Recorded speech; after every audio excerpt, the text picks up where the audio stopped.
안녕하세요. 한국보건산업진흥원 박준태 상임 컨설턴트입니다.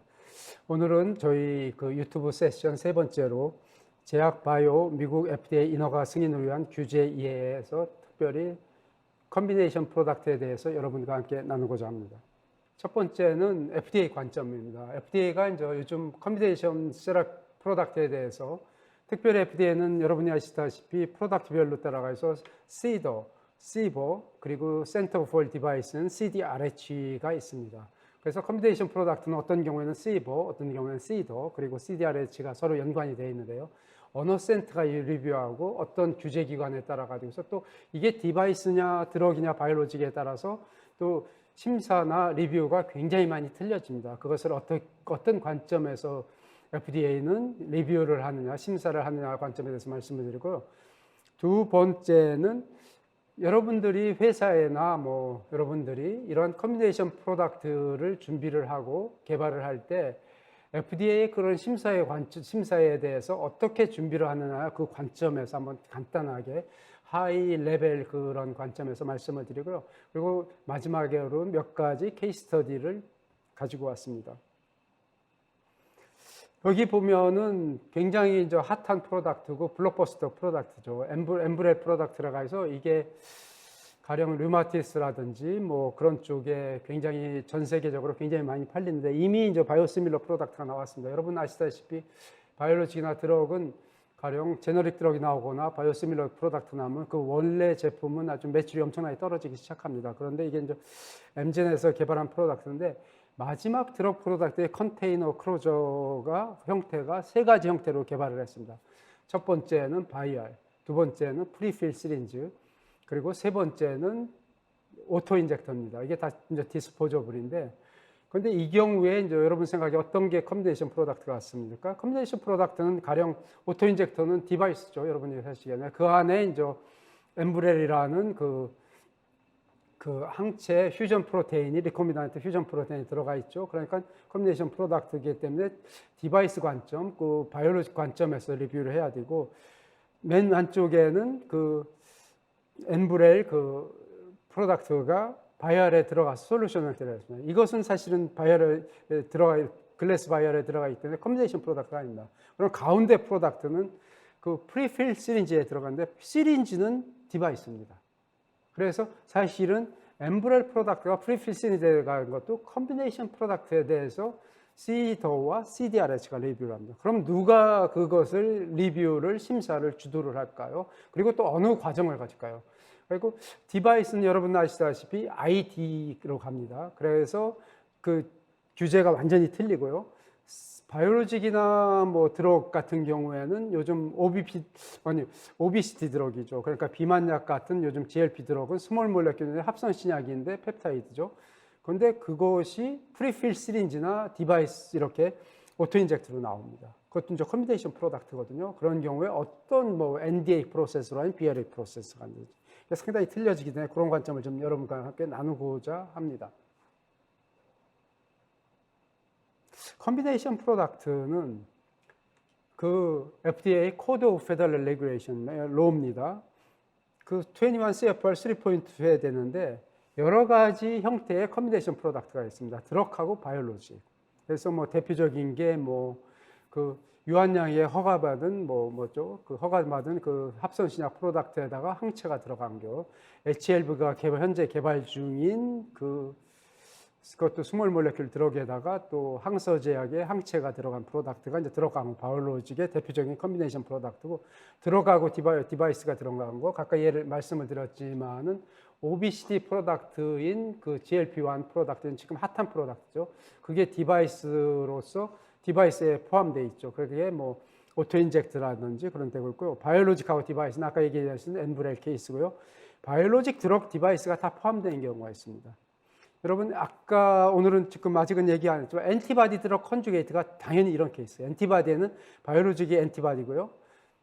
엔티바디가 바이오로직이고, 그리고 그 컨주게이트로서 불어있는 톡신이 드럭입니다. 거기에다가 ADC 프로덕트가 오토 인젝터나 프리필 시린지가 왔으면 그 디바이스 프로덕트가 됐죠. 그래서 바이오로직 드럭 디바이스고 해서 그게 이제 컴비네이션 프로덕트로 되는데 이게 타입이 네 가지 종류가 있습니다. 하나는 싱글 엔티티, 그리고 싱글 패키지, 그리고 세퍼레이트 패키지, 패키지도 세퍼레이트 된 거 뭐 그런 식으로 되었는데 그것에 대해서 좀 다음에 이제 나누기로 하겠습니다. 그래서 첫 번째 이제 싱글 엔티티는 대표적인 게 아까 말씀드렸듯이 엔티바디 드럭 컨주게이트입니다.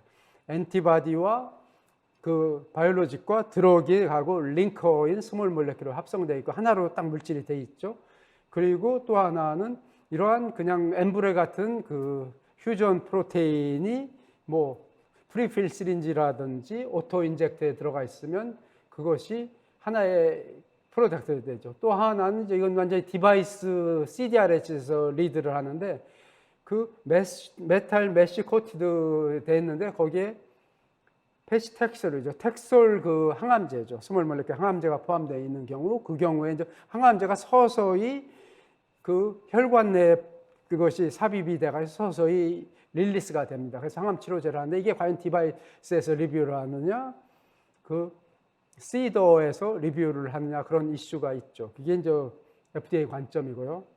그리고 또 하나는 세퍼레이트가 됩니다. 가령 여기를 하면 뉴라스트라는 그 프리시즈 인퓨전 본 그래프 같은 것도 얘기하는 리코미나트 휴먼 본 메로 프로테인입니다. 프로테인이 이렇게 이제 바이알이나 뭐 바이알에 포함되어 있고 콜라겐 스펀지에 해서 그것을 사용합니다. 이때 이것도 이제 컴비네이션 프로덕트인데 그러니까 프로테인하고 디바이스가 세퍼레이트 패키지로 되는데 투게더로 또 마지막으로 패키지가 되어 있죠. 그런 케이스고요. 싱글 패키지로 된 케이스. 이거는 아예 두 가지 세퍼레이트 패키지로 나가 있습니다. 그렇지만 같은 하나의 레벨링이 투게더가 되어 있습니다. 가령 레이저로 돼가지고 레이저 라이트를 쓸 수 있는 것이 되어 있고 그리고 튜머 니크로시스는 포토필린이 포함되어 있죠. 이건 세퍼레이트 되어 있지만 하나의 레이블링이 돼서 인덱스된 커뮤니케이션 프로덕트 이런 케이스가 있고요. 그래서 이게 굉장히 대표적인 세 가지고요. 그러면 이제 컴퓨전인데 아까도 말씀드렸지만 FDA 센터가 뭐 CDO, CBO, CDRH 그리고 되는데 이것이 컴비네이션 프로덕트는 누가 리딩을 하느냐 그거에 따라가서 어떤 레귤레이션 프로시저를 가느냐 과연 ID로 가느냐 BLA냐 NDA냐 그것에 대해서 것에 있는데 그래서 그것에 대해서 이제 FDA가 각각의 로가 있습니다. 21 CFR 340는 드럭입니다. 그리고 600은 바이올로지고 800은 디바이스입니다. 그리고 이게 이제 대체적으로 굉장히 유약한 FDA의 하이 레벨 오가나이제이션입니다. FDA 커미셔너가 탑에 하고요. 센터가 있습니다. CDO, CDRH, CBO.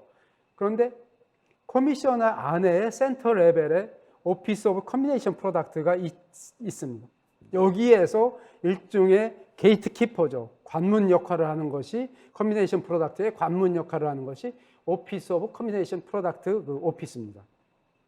그래서 오피스 오브 커뮤니케이션 프로덕트는 이 커뮤니케이션 프로덕트가 되고 이제 사이언스하고 테크놀로지가 딜리버리 테크놀로지가 또 개발이 진보가 되면서 커뮤니케이션 프로덕트가 웬만한 프로덕트는 커뮤니케이션 프로덕트입니다. 그래서 굉장히 복잡해졌기 때문에 2000년도 초에 FDA에서 오피스 오브 커뮤니케이션 프로덕트를 만들어내셔서는 그 FDA 커미셔너 산하에 만들었습니다. 여기서는 아까 말씀드렸듯이 커뮤니케이션 프로덕트 같은 경우에 비슷한 경우면은 스폰서 회사는 Request for Designation RFT를 신청을 하면은 오피스 그게 다이렉트로 OCP로 갑니다. OCP에서 그 CDO, CBO 그리고 또 아니면은 그 디바이스 CDRH의 그 같은 컨설팅을 받아가지고서 어디에다가 리뷰를 갖다가 맡길까를 결정을 합니다. 그러면서 그리고 전체적인 이 프로덕트에 대해서 매니지먼트를 하고 컨트롤을 하는 것은 오피스 오브 커뮤니케이션 프로덕트에서 컨트롤합니다. 그 허가가 날 동안에 그러면서 각각의 센터와 긴밀한 역할을 맡겠죠. 그러면서 여러분이 이제 리퀘스트 오브 데지그네이션을 작성할 때 가장 중요한 것 중에 하나가 그 각각의 드럭이나 디바이스나 메커니즘 오브 모드 오브 액션이 있습니다. 뭐 이게 드럭이나 바이올로직 가면 메커니즘 액션에 대해서 작용 기전이 어떻게 되냐? 그게 결국은 그 환자한테 어떻게 세라피틱 이펙트를 미치느냐, 아니면 백신 같은 경우도 마찬가지죠. 그 관점에서 많은 그러니까 커뮤니케이션 프로덕트니까 여러 가지 모드 오브 액션이 있겠죠. 그 중에서 프라이머리가 뭐냐? 그것을 각 센터에 컨설팅을 받아가서 OCP가 결정을 합니다. 그래서 여러분이 RFD를 제출하면 OCP는 60일 안에 그 센터를 갖다가 데지그네이션을 해줍니다. 그러면서 여러분이 낸 서미션을 갖다가 그 센터에서 리뷰가 시작이 됩니다. 그래서 가령 여기서 예입니다. 가령 여러분이 이제 스텐트인데 거기에 이제 드럭이 포함되어 있다는 대체적으로 그런 경우에는 FDA에서 OCP에서 생각할 때는 그건 PMOA가 CDRH 디바이스라 해서 디바이스로 갑니다. 그래서 그는 아이디어로 가죠. 그래서 510K 뭐 그런 코스를 받고요. 똑같이 이제 드럭 일루트 스턴트가 아니고 디스크 같은 경우에는 그게 이제 캔서 세라피 같은 경우는 그게 이제 PMOA가 이제 캔서 드럭으로 포커스를 했기 때문에 시드에서 스몰 몰레큘 디비전에서 리뷰를 합니다. CMC 같은 경우에는. 그리고 본 그래프 소프트웨어 같은 경우는 이것은 CDRH하고 디바이스하고 드럭하고의 역할이 OCP에서 생각하기에는 거의 비슷비슷하다 할 경우에는 각각 유효하게 합니다. 그래서 디바이스 액션은 CDRH에서. 그래서 가령 앞에서 얘기한 것은 CDRH가 리뷰할 때 그 드럭에 대한 것은 시더에서 컨설팅을 받아서 결정은 CDRH가 합니다. 그 반대로 이게 시더에서 리뷰할 때는 디바이스는 그 CDRH의 컨설팅 자료를 시더가 받아서 시더에서 마지막 결정을 합니다. 그래서 그게 상당히 중요한 거죠. 그래서 여기에서 보면은 자 가령 여러분의 그 커뮤니케이션 프로덕트가 드러그와 바이오로직일 경우에는 IND, 뭐 페이스 임상 1, 2, 3 그 상상을 거쳐서 아까 이제 CMC 섹션에서 했을 때 NDA, ANDA, 바이오로직 같은 경우는 BLA를 거쳐서 FDA 허가가 납니다. 그런데 디바이스 같은 경우는 CDRH가 리뷰하고 ID를 내고 그리고 뭐 프리마켓 어플리케이션, 어플리케이션 어플리케이션 PMA죠. 그리고 프리마켓 노티피케이션 510K죠. 그래서 휴먼 디바이스 이그젬션이라는 그런 과정을 거쳐가서 됩니다. 그런데 디바이스는 리뷰 기간이 대체적으로 굉장히 짧습니다. 그 CDRH, 시더나 시버의 드럭 그 리뷰 기간에 비해서. 그래서 이제 간단히 이제 디바이스의 이제 CDRH의 그거하고 시버 하면은 그 마지막에 마케팅 어플을 받을 때는 스탠다드는 바이오로직하고 드럭은 10만스입니다. 10개월이고 그 프라이오리티브는 6만스고 이건 아마 제가 이제 첫 번째 유튜브 섹션에서 좀 자세하게 말씀을 드렸고요. CDRH는 그게 프리마켓 어프로블 같은 경우는 대체적으로 어느 정도의 임상 데이터가 필요합니다. 그때는 180일, 90일, 510K 같은 경우 휴메니테리안 디바이스 이그젬션 같은 경우는 HDE죠. 그건 75 days. FDA가 마켓 어프로블을 낼지 안 낼지를 결정을 합니다. 그리고 이제 크리티컬 리뷰 엘레먼트는 마찬가지죠. 뭐 CMC나 뭐 다 비슷비슷하게 가령 바이오로직이나 디바이스는 정말 매니팩처링을 어떻게 하고 그걸 컨트롤을 어떻게 하냐. 프로시저 컨트롤, 뭐 이렇게 프로덕트 컨트롤, 그리고 뭐 분석 방법에 대한 그런 여러 가지 컨트롤, 그리고 퍼실리티에 대한 컨트롤을 어떻게 하고 캐릭터라이제이션 데이터, 보스 디바이스하고 이제 그 드럭이나 바이오로직 뭐 있고 그리고 어떻게 그 GMP의 그 역할을 받느냐 하면 드럭 같은 경우에는 아까 얘기했듯이 CFR 210, 211, CGMP의 역할을 받는데 디바이스는 퀄리티 시스템 레귤레이션하고 CFR 820에 스페시픽하게 나와 있습니다. 그래서 만약에 여러분의 커뮤니케이션 프로덕트가 CDRH에서 리뷰를 할 때는 반드시 CFR 820 퀄리티 시스템 레귤레이션을 정말 많이 따라야 되고요. 물론 드럭이나 디바이스 같은 경우 GMP를 또 따라야 되고 그것도 그렇고 그리고 뭐 디바이스 같은 경우 휴먼 팩터 스타디라든지 어떻게 사용할 거에 대한 것도 따라야 되고요. 예를 들어가서 그래서 아까 이게 말씀드렸듯이 누가 리드를 하냐에 따라 가지고서 특별히 이제 GMP 섹션에서 어떻게 갖다가 자기 이제 리뷰를 할까 아니면 리퀘어먼트가 결정이 되냐면 아까 얘기할 때 C 디바이스하고 드럭이나 바이오로직이 거의 비슷하게 역할을 한다 할 경우에는 여러분은 드럭의 CGMP와 디바이스의 QSR, 디바이스의 GMP죠. 그것을 다 따라야 됩니다. 100%. 그리고 만약에 이게 이제 드럭이나 바이오로직의 뭐 시더에서 리뷰를 한다 할 경우는 GMP는 반드시 따라야 되고요. 가령 디바이스에서는 부분별로 이제 QSR을 따라야 됩니다. 가령 예를 들면은 여러분이 이제 프리필 시리즈나 오토 인젝터를 할 경우에는 그게 디바이스에서는 리뷰를 하고서 컨설팅 리뷰를 하고 시드한테 자료를 주기 때문에 그것에 대해서는 가령 거기에서 꼭 필요한 미니멈 QSR만 따르면 된다.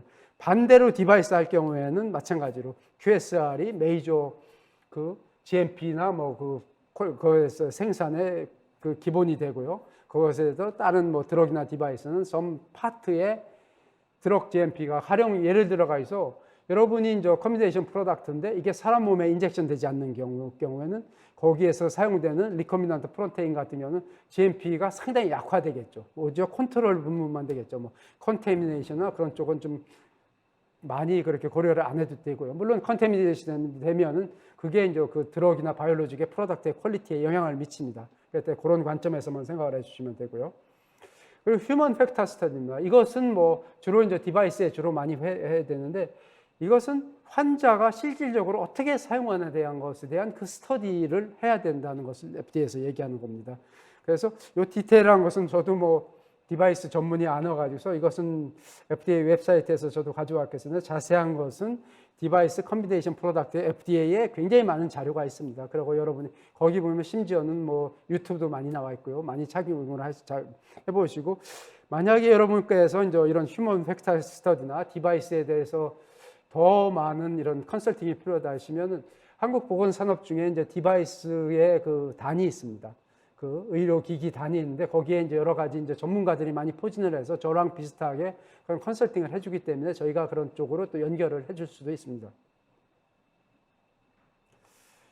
자, 요번은 저는 주로 드럭이나 바이올로직스, 특히 바이올로직스 관점에서 주로 말씀을 드리겠습니다. 가령 아까 엠브렐을 얘기를 했는데 처음에 엠브렐이 컨테이너 크로저의 시스템으로서 그 프리필스 들어갑니다. 그러면 이게 요 컨테이너 크로저 용기이기 때문에 그 바이올로직에 직접적으로 컨택을 하기 때문에 용기가 바이올로직에 영향을 미친다. 그런 관점에 대해서 좀 말씀을 드렸는데 특별히 그런 관점에서 용기에 있던 이런 대부분 플라스틱이나 유리인데 유리 글래스 바이올인데 플라스틱에 있는 썸 물질이 가령 플라스티사이저라든지 그런 물질이 시간이 오래될수록 이게 익스트랙트하고 리처블이 돼가 있어 그 프로덕트로 들어올 수 있는 경우도 있고 그런 경우 그리고 스터럴리티가 특히 프리필 시리즈 같은 경우는 바이알보다는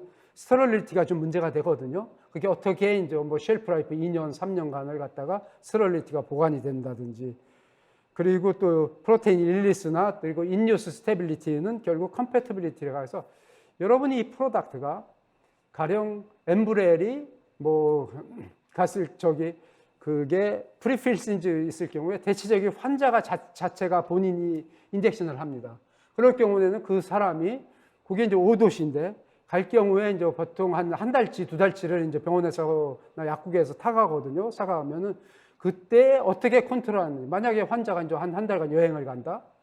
그럴 경우에는 어떤 경우에는 뜻하지도 않게 상온에도 노출이 되고 있으니까 그런 스터디가 좀 필요합니다.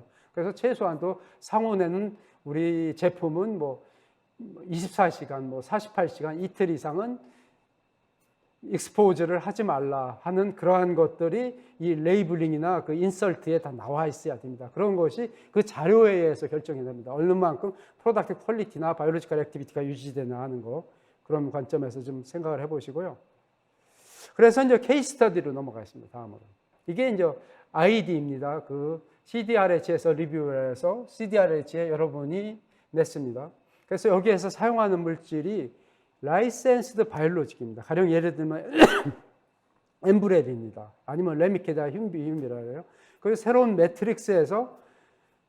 매트릭스로 만들었어요. 그래서 CDRH에서 어떤 용도로 하는 저도 잘 모르겠는데 했는데 문제는 그 스폰서가 일루션 스터디를 해서 아까 익스트랙터블하고 새로운 매트릭스를 썼기 때문에 가령 이건 엠브렐은 정말 예입니다. 이 프로덕트가 아니고 가령 그런 바이올로직스가 얼만큼 이게 노출이 됐고 얼만큼 이게 프로퍼티가 변했는지 하는데 바이올로직이 상당히 재미있는 케이스예요. 바이올로직이 컴플리트리 옥시다이즈가 됐습니다. 옥시다이즈가 산화가 된 거거든요. 산화가 될 경우에는 그 프로덕트 퀄리티가 변했기 때문에 이게, 그런데 보면 되게 재미있는 게 스폰서가 했더니 포텐시도 변하지가 않았어요. 그리고 다른 이제 바이올로직에서 이제 FDA 사람들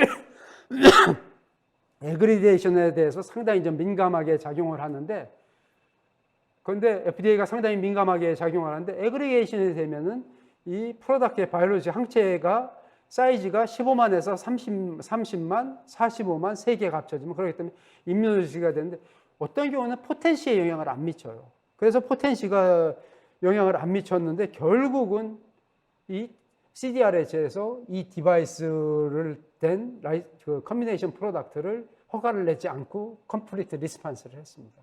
그래서 이건 하나의 굉장히 좋은 예인데 이렇게 포텐시도 문제가 있고 하는데 그게 이제 케이스 바이 케이스라 저도 이제 자세한 내용은 모르는데 여러분이 한번 보시기 바랍니다. 이런 케이스도 있다는 걸 보고, 케이스 스터디는 이게 시더에서 바이오로직스에서 굉장히 유명한 스터디입니다. 유명한 케이스입니다. 이게 한 10년, 15년 전에 생긴 건데 프리필 시린지에 이제 항체과 휴전 프로테인이 들어있는데 여러분 마지막에 이제 솔루션 상태에 여러분 이제 프로덕트 바이오로직스에서 만들었어요. 근데 대체적으로 굉장히 어피어런스가 클리어합니다. 클리어, 뭐 파티클 프리 그런 식으로 이제 그 QC가 들어가는데 거기에서 보면은 만약에 인스펙션이 이제 FDA 인스펙션이 퍼스트 나왔습니다. 그래서 프로덕트를 딱 봐가지고 프로덕트를 들고 모든 인스펙터들이 한 번씩 이렇게 흔들어 봐요. 한 번씩 프로덕트를 들고 흔들어 보는데 거기에서 뭐가 둥실둥실 떠다닌다. 이게 그 케이스예요. 둥실둥실 떠들어가서 100 마이크로니까 이게 비저블 파티클입니다. 눈이 좋은 사람이 100, 0.1mm죠. 마이크로미터인가? 아닌가? 그러니까 100 마이크로미터, 눈이 좋은 사람이 보인다고 한답니다. 눈으로 보이는데 그게 바이알에서 뭐가 둥실 떠다닌다면 이게 정말 CMC 관점에서는 쉬운 문제가 아니에요. 그리고 굉장히 픽스하기도 시간이 많이 걸리고 그랬는데 이제 문제가 된 게 뭐냐면 이것을 갖다가 이제 이렇게 뽑아냈죠. 뽑아낸 다음에 FTIR로 했더니 이 마이크로 파티파라고 프로테인 프로덕트하고 똑같아요. 그러니까 프로테인 프로덕트가 해서 이렇게 여기서 프리필 시린지 안에서 둥실둥실 떠다니는 거예요. 파티클이 되는 거예요. 비저블 파티클이 되기 때문에. 그럼 상당히 문제가 돼서 이건 당장 홀드 이슈거든요. 그런데 이게 해서 얼마나 스터디를 많이 했냐면 이렇게 해서 정말 그 텅스텐이 영향을 미친다는 걸 알았어요.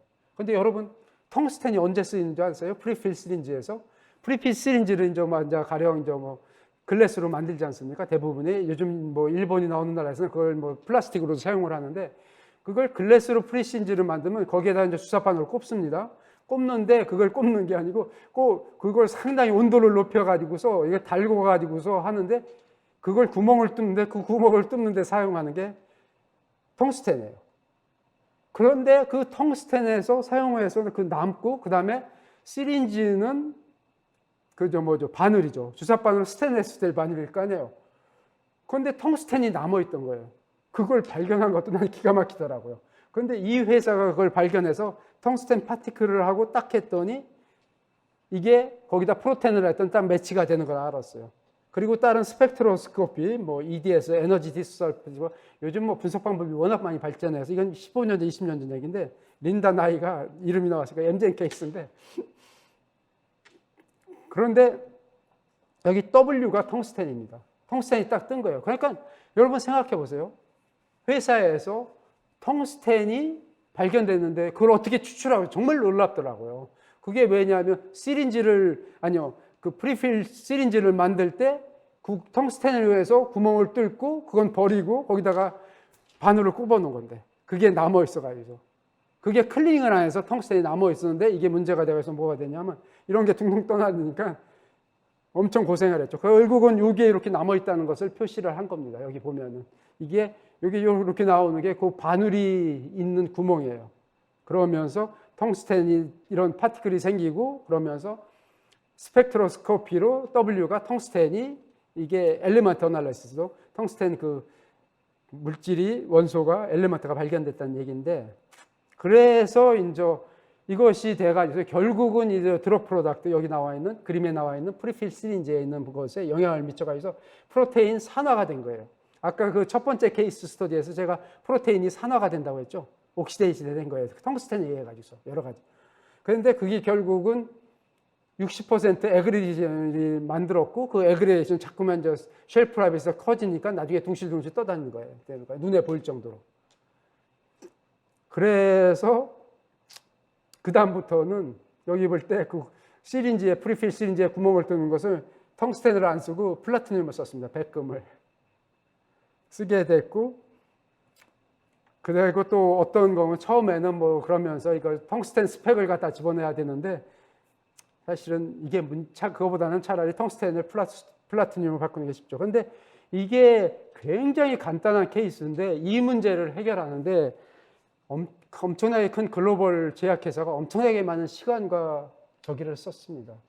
그래서 상상지도 못하는 이슈들이 생각하는 것이 이렇게 특별히 굉장히 복잡하고 이게 뭐 프리필 시린지로 만들면 환자 입장에서 굉장히 편하죠. 이게 굳이 뭐 이렇게 클리닉이나 하스피탈에 가지 않고 자기가 이제 직접 주사를 하고 오토 인젝터를 이용할 수도까지 있으니까요. 그런데 테크니컬한 문제, 뭐 레귤러토리 관점에서는 생각지 않은 문제가 굉장히 많이 나온다는 거. 그래서 여러분들이 항상 그런 관점을 보여서 제가 몇 가지 케이스 스터디를 가져왔습니다.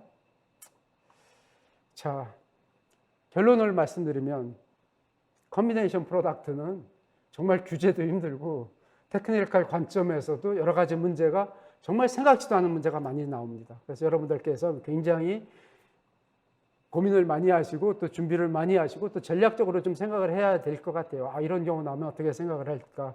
그리고 항상 아까도 저는 항상 모든 말씀드리지만 FDA 사람들이 이런 면에 대해서 경험이 굉장히 많아요. 왜냐하면 굉장히 다양한 프로덕트를 갖다 컨택을 하기 때문에. 그리고 그 안에서도 자체 내에서도 굉장히 많은 미팅을 하고 굉장히 많은 서로 이제 트레이닝도 하고 그러거든요.